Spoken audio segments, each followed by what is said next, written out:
में उपस्थित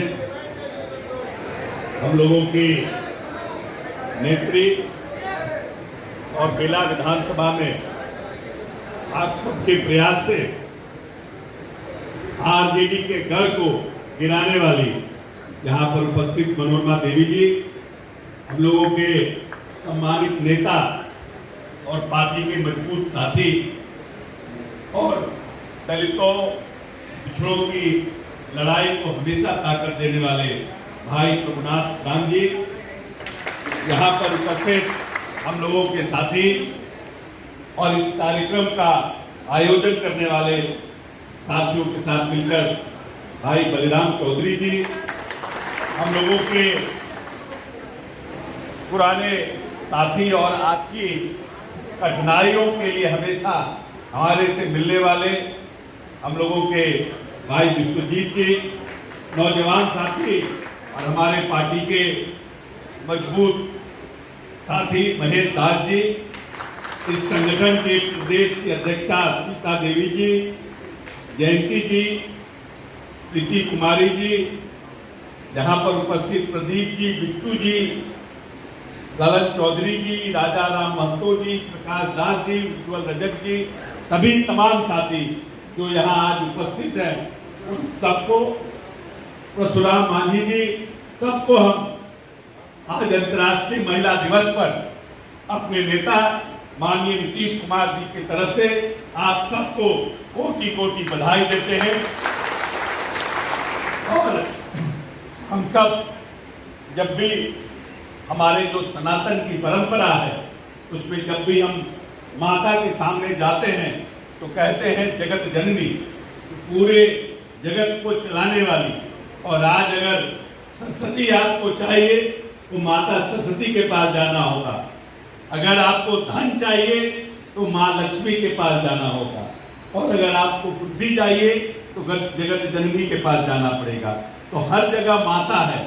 और अगर आज हम इस धरती पर हमारा पदार्पण हुआ है तो वो भी माता के कोख से ही हुआ है।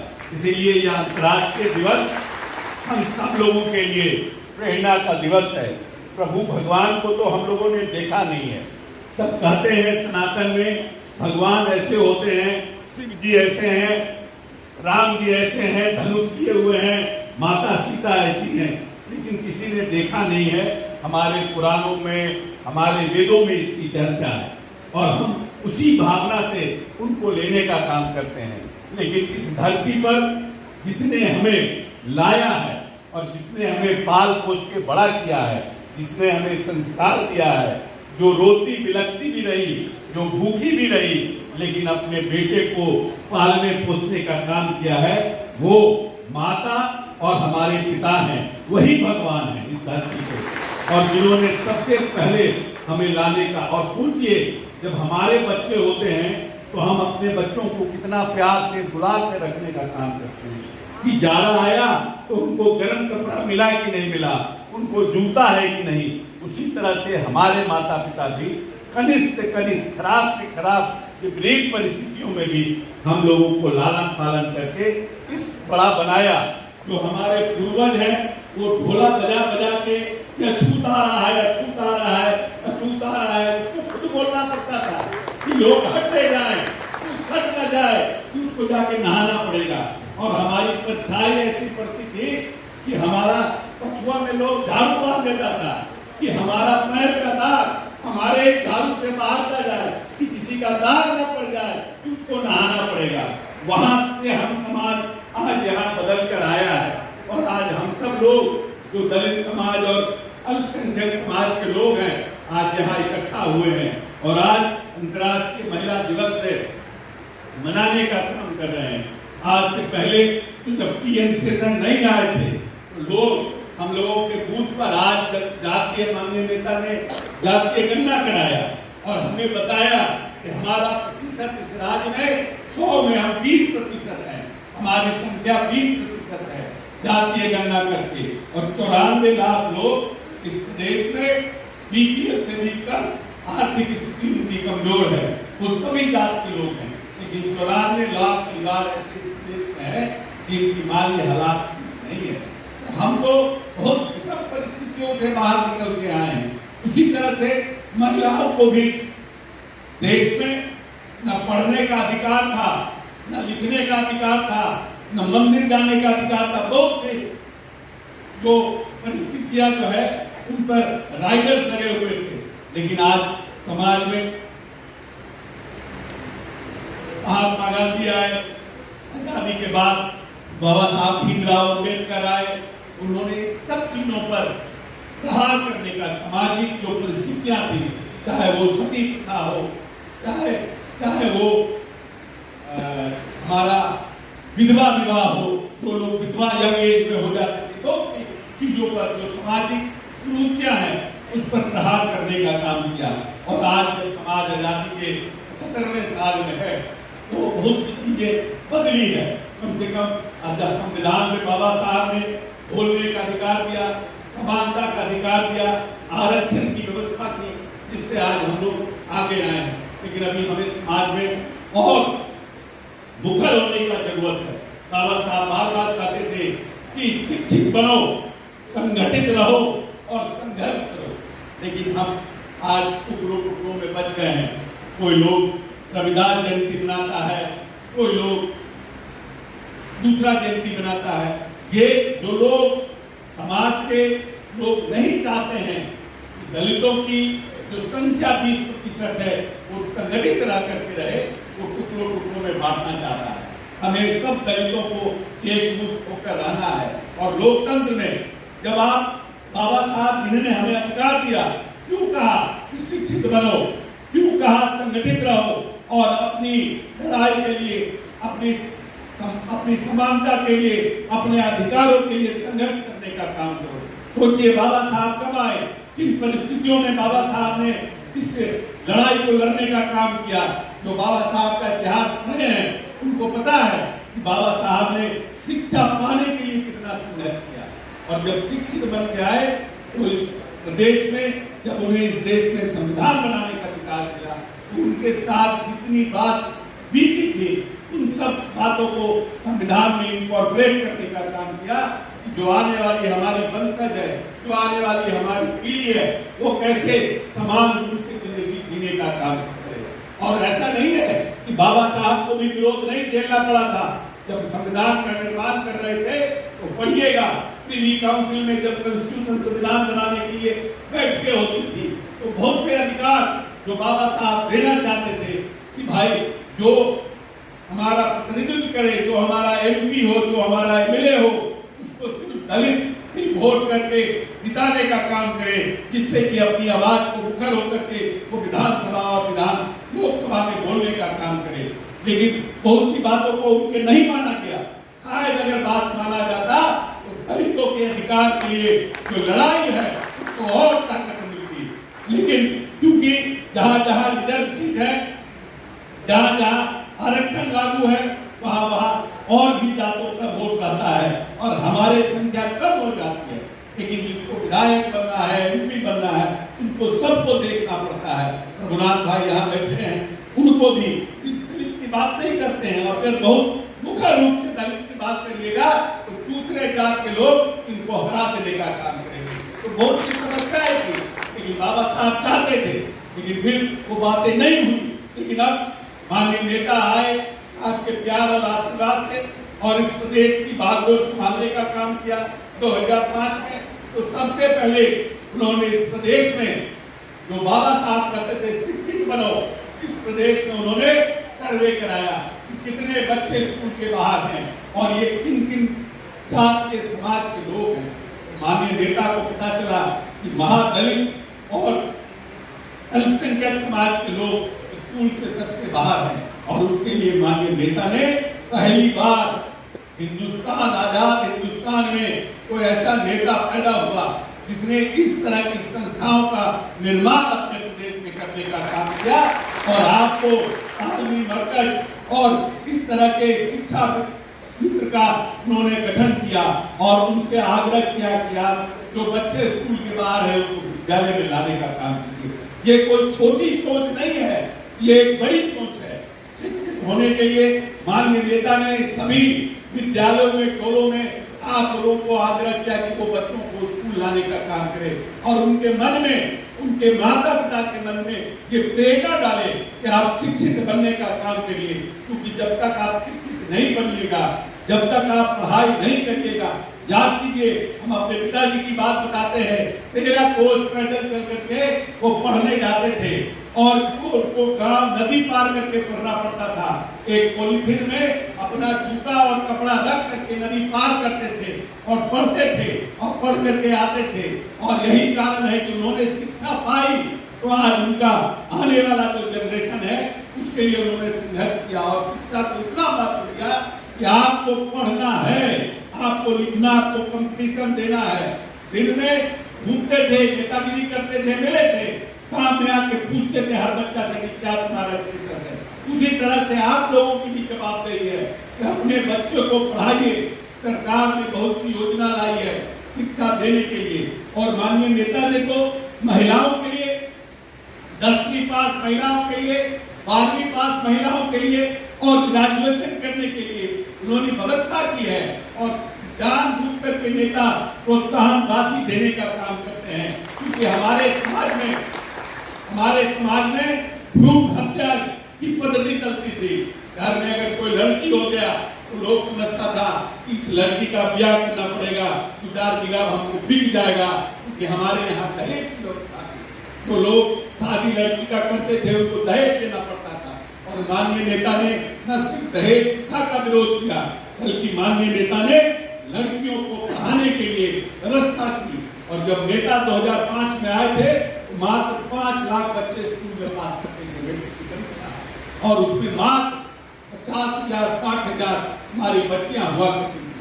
लेकिन नेता ने इस प्रदेश में आज 18 लाख मैट्रिक में बच्चे पास कर रहे हैं बिहार में और लगभग 9-9.5 लाख लड़कों से ज्यादा लड़कियां मैट्रिक पास कर रही हैं।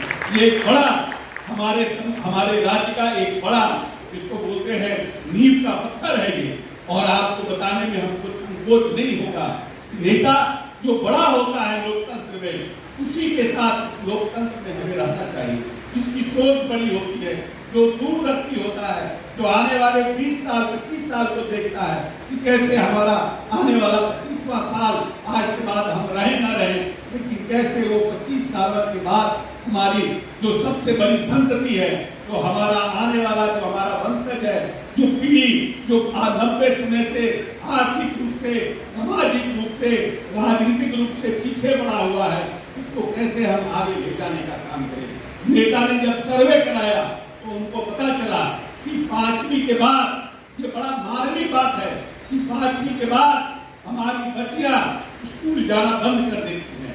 स्कूल में पूरे हिंदुस्तान में, बिहार में खास करके बच्चियों का ड्रॉप आउट रेट सबसे ज्यादा है। तो पता क्या कि कारण क्या है कि हमारी बच्चियां 5वीं के बाद स्कूल नहीं जाती हैं। तो पता चला कि जो गरीब के बच्चे हैं, जो आर्थिक रूप से कमजोर लोग हैं, वो उनकी बच्चियां बड़ी हो जाती हैं और उनके पास अच्छा कपड़ा नहीं होता था।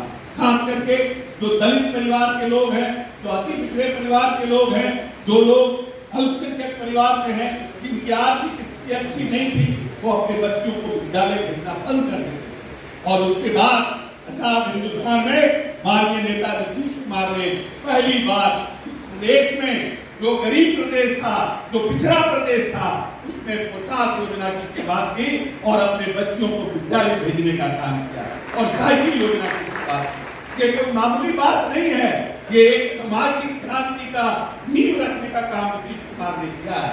इसलिए जब लोकतंत्र में राजनीतिक दल और राजनीतिक नेता महत्वपूर्ण होता है कि उसकी सोच क्या है, उसके विचार क्या है, वो कैसे अपने समाज के लोगों को आगे ले जाने का काम करता है। और इससे पहले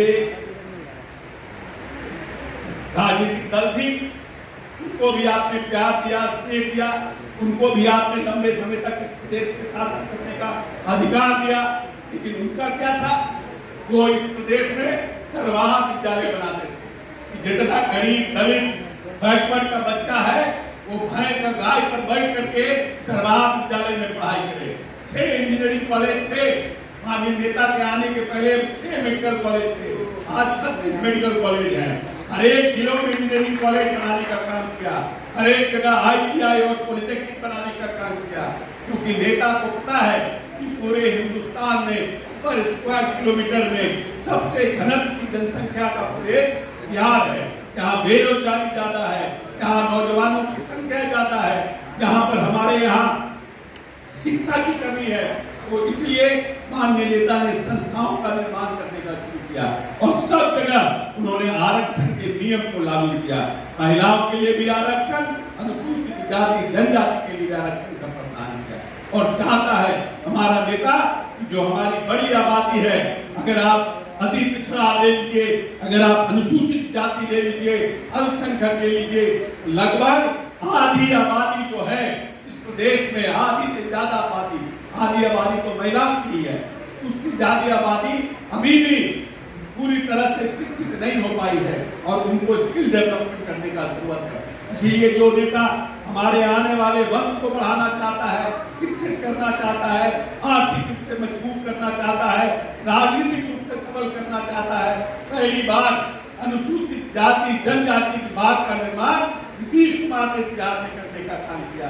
इसके पहले सिर्फ कल्याण विभाग था और कल्याण विभाग का बजट मात्र 40 करोड़ रुपया था और आज लगभग अनुसूचित जाति जनजाति का 1600 करोड़ का बजट है। समझ लीजिए माननीय नेता किस तरह से दलितों के उत्थान के लिए काम कर रहे हैं। और आप सब तो पहले से माननीय नेता को हिंद संसद में मानस पिता की उपाधि दी है कि आप मानते हैं कि माननीय नेता ने जिस तरह से अनुसूचित जाति जनजाति के लोगों को आगे बढ़ाने का काम किया है, जिस तरह से महादलित को आगे करने का काम किया है और उनके लिए योजनाओं का निर्माण किया है। और आपको हम ये वादा करते हैं कि जो चिंता आपकी है उससे ज्यादा चिंता हमारी आपको है और हम चाहते हैं बस आप संगठित रूप से सरकार के साथ जिसने आपको जीवन दिया।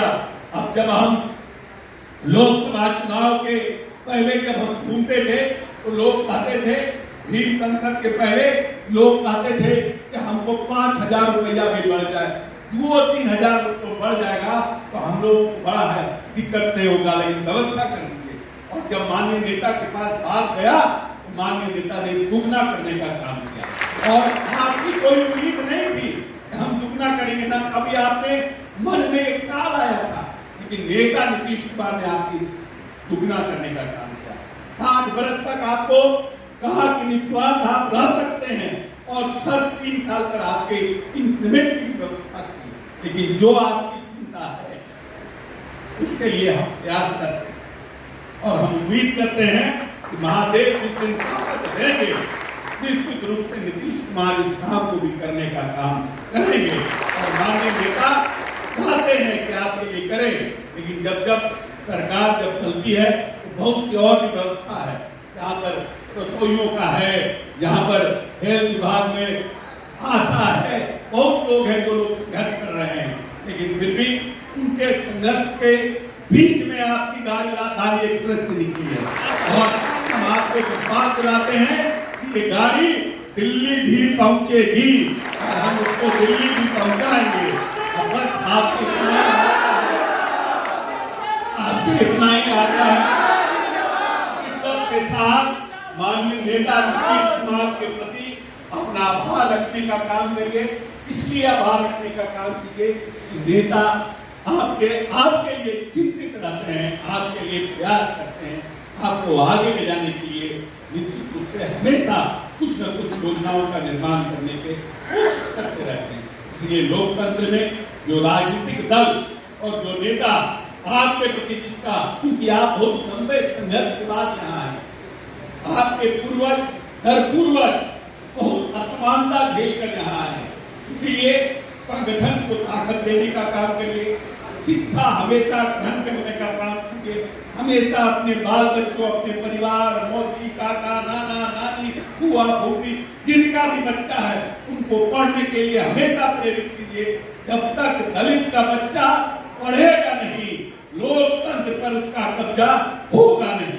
इसीलिए पढ़ने का काम करिए, संगठित रहने का काम कीजिए और अपने लिए हमेशा जो लड़ाई है उसको लड़ने का काम कीजिए। और माननीय नेता तो हमेशा कहते हैं जिसकी जितनी आबादी उसको उतनी हिस्सेदारी।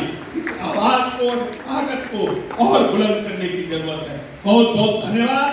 जय भीम, जय बिहार, जय नीतीश कुमार।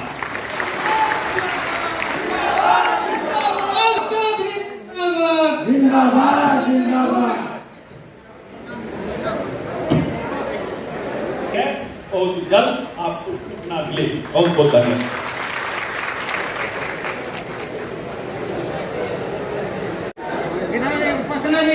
उपासना जी इधर है। रानी देवी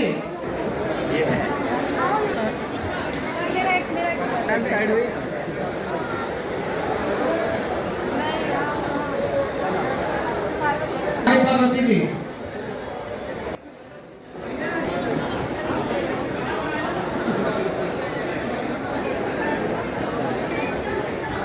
दौलती कुमारी, अनिता कुमारी, आइए। अनिता कुमारी आ रहे हैं। Thakur Kaimur,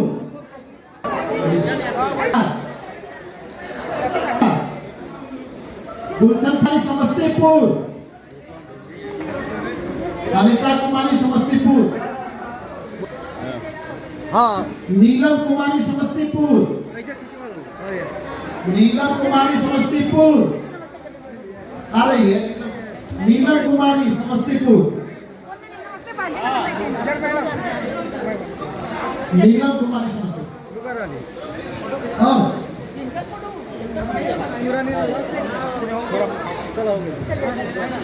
thank you. हाँ देखिए आइए याद है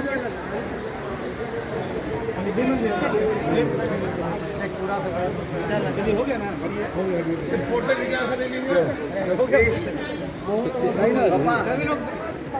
मैडम